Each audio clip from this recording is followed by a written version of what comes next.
उसमें ख़ास तौर पे आपने क्लासिकल और का साथ नहीं छोड़ा, ये सबसे बड़ी बात है। और दूसरा है कि जदीद अदब को भी आप लोग अव्वलियत देते हैं, ये भी बड़ी अच्छी बात है। और दूसरी एक ख़ास बात यह है कि नए लिखने वालों की भी हिम्मत अफजाई करते हैं। तो मैं समझता हूँ कि आप अदब की सही मानों में खिदमत कर रहे हैं।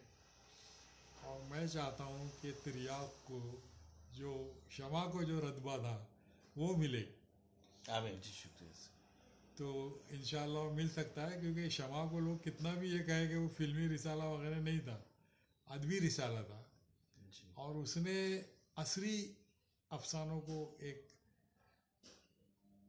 नई जगह दी। उसके बाद उसमें कृष्ण चंद्र भी छपते थे, बेदी भी छपते थे, इसमत चुगताई भी छपती थी, सब बड़े बड़े अदीब उसमें छपते थे। बल्कि छपने के लिए उनको लाइन में खड़े रहना पड़ता था।